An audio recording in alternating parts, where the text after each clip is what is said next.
வணக்கம் ப்ரோ, உங்கள் நண்பன் சுரேஷ் பேசுகிறேன். நிறைய நம்பர் பார்த்தீங்கன்னா டெல்லோட வாரண்டியோட வர லேப்டாப் வந்தால் சொல்லியிருந்தீங்க.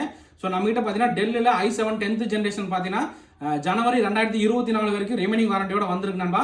ஸோ இது பார்த்தீங்கன்னா AutoCAD, Photoshop, Corel, multimedia rendering, so எல்லாத்துக்குமே சப்போர்ட் ஆகும். கிராபிக்ஸ் கார்டு மாடல் நண்பா. ஸோ இந்த லேப்டாப் வாங்குற நண்பர்களுக்கு பார்த்தீங்கன்னா நம்ம மவுஸு ப்ளஸ் வந்து மவுஸ் பேடு ப்ளஸ் லேப்டாப்போட pouch, bag, keyboard, skin, cleaning kit மொத்தம் 6 பொருள் வந்து ஃப்ரீயாக கொடுத்துடலாம். ஸோ லேப்டாப் பார்த்தீங்கன்னா நல்லா தெளிவாகவே இருக்கு நண்பா.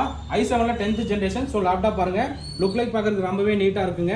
கீபோர்டு பேக்லைட் ஆப்ஷன் வந்துடுது, ப்ளஸ் வந்து 14 inch ஃபுல் HD டிஸ்பிளே வருதுன்பா. i7 10th ஜென்ரேஷனுங்க. 2 GB NVIDIA டெடிகேட்டட் கிராபிக்ஸ் கார்டோட வருதுங்க. ஸோ லேப்டாப்போட உங்களுக்கு மாடல் என்னன்னு காட்டுறேன். முக்கியமாக பார்த்தீங்கன்னா லேப்டாப்போட வாரண்டி சொல்லியிருந்தேன். ஸோ லேப்டாப்போட வாரண்டி பார்த்தீங்கன்னா 14 ஜனவரி 2024 வரைக்குமே பார்த்தீங்கன்னா லேப்டாப்புக்கு வாரண்டி இருக்குங்க. டெல்லோட வாரண்டி இருக்குது. ஸோ லேப்டாப்போட மாடல் பார்த்தீங்கன்னா DELL LATITUDE 3410 மாடலுங்க. i7 10th generation. ரேம் பார்த்தீங்கன்னா நமக்கு வந்து 16 GB ரேம் வரணும்பா. உங்களுக்கு அதோட டீட்டெயிலாம் பர்ஃபார்மன்ஸில் காட்டுறேன். ஸோ பாருங்கள், Intel core i7 10th ஜென்ரேஷனுங்க. 1.8 GHz speed. Core பார்த்தீங்கன்னா 4 கோர் ப்ராசர் வந்துருங்க. ரேம் பார்த்தீங்கன்னா நமக்கு வந்து 16 GB ரேம் DDR4 நண்பா. இன்னொரு 16 போடணும் கூட போட்டுக்கலாம், ஆப்ஷன் இருக்குது. ப்ளஸ் வந்து 512 GB NVMe SSDயோட வந்துருக்குங்க. முக்கியமாக நான் உங்களுக்கு கிராபிக்ஸ் கார்டு சொல்லியிருந்தேன். இதில் கிராபிக்ஸ் கார்டு பார்த்தீங்கன்னா 2 GB டெடிகேட்டட் கிராபிக்ஸ் கார்டோட வருது. இந்த லேப்டாப்போட ப்ரைஸ் பார்த்தீங்கன்னா நமக்கு 43,800 வரும் நண்பா. ஓகே நண்பா, தேங்க்யூ.